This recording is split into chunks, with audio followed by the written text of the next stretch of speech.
మిత్రులకు నమస్కారం. This is Korivi Venugopal advocate from Karimnagar.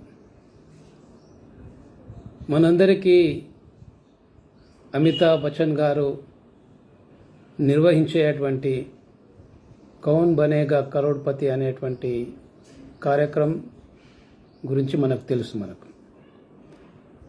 అందులో వారు ఈ సంవత్సరము అక్టోబర్ 30 నాడు వారు ఒక ప్రశ్న అడగడం జరిగింది. 1927 డిసెంబర్ 25 తారీఖు నాడు డాక్టర్ అంబేద్కర్ మరియు అతని అనుయాయులు ఏ పేపర్స్ను వాళ్ళు కాలబెట్టినారు? విష్ణు పురాణం, భగవద్గీత, ఋగ్వేదం, మనుస్మృతి అని 4 ఆప్షన్స్ వారిచ్చి వారు అడగడం జరిగింది. తర్వాత అంబేద్కర్ గారు ఆ రోజు మనుస్మృతిని దహనం చేశారు. ఎందుకంటే అందులో వర్ణ వివక్ష, కుల వివక్ష ఇవన్నీ ఉన్నాయి కాబట్టి అనేటువంటి కారణాలను కూడా వారు చెప్పడం జరిగింది. అయితే మరి దీనిపైన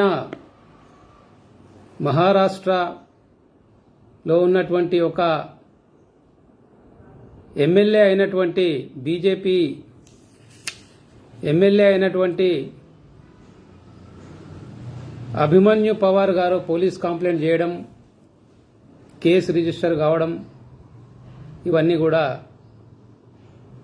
2 రోజుల క్రితం జరిగినటువంటి పరిణామాలు. మరి ఆ రోజు అంబేద్కర్ గారు మనుస్మృతిని ఎందుకు దహనం చేయాల్సి వచ్చింది? దాని గురించి మరి ఎవరు మాట్లాడకూడదా?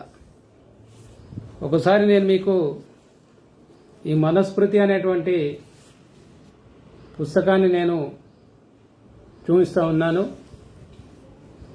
మరి హిందువులకు అవమానం జరిగింది, హిందువుల మనోభావాలు దెబ్బతిన్నాయి అని చెప్పి ఏదైతే ఆ ఎమ్మెల్యే గారు మరి అంటున్నారో, ఈ మనుస్మృతి లోపల 85% జనాభా ఉన్నటువంటి శూద్రులు, అతిశూద్రులు, చండాలురు అని పిలువబడి మరి ఎంతో మందికి మరి అన్యాయం చేసే విధంగా ఇందులో చట్టాలు రూపొందించబడ్డాయి. మనుస్మృతి లోపల చాలా చాప్టర్స్ ఉన్నాయి. చాలా చాప్టర్స్ లోపల కొన్ని చాప్టర్స్ ఎట్లా ఉన్నాయంటే మన ఐపీసీ, మన సిఆర్పిసి లాగా కొన్ని చాప్టర్స్ ఉన్నాయి.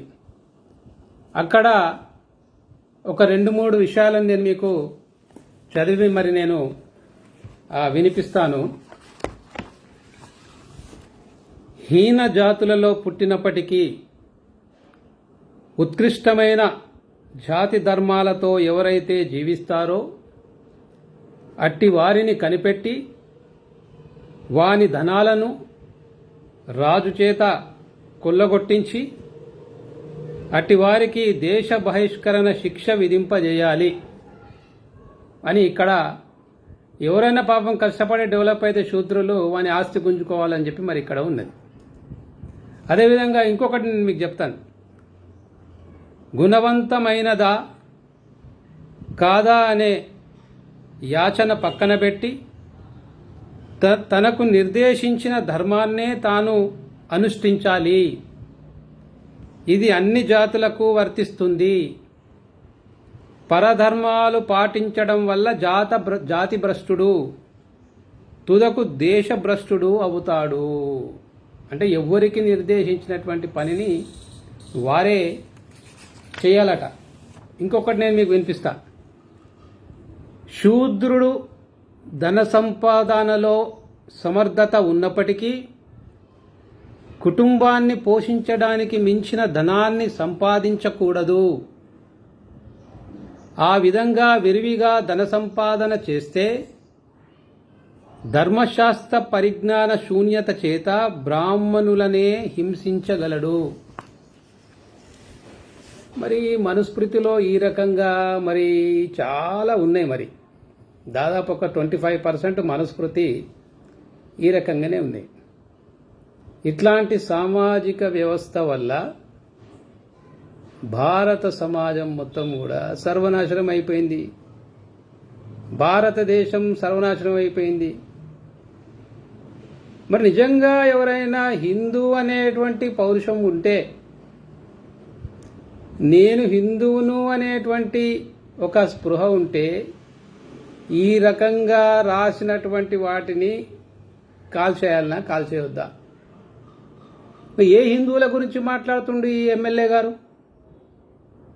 ఈ బీజేపీ ఎమ్మెల్యే మహారాష్ట్ర గారు ఏ హిందువుల గురించి వారు మాట్లాడుతున్నారు?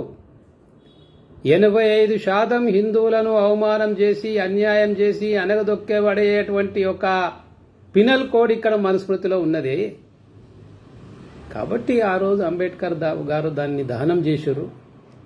ఇప్పటికైనా కూడా మరి గ్రహించాలి, ఏది మంచి ఏది చెడు.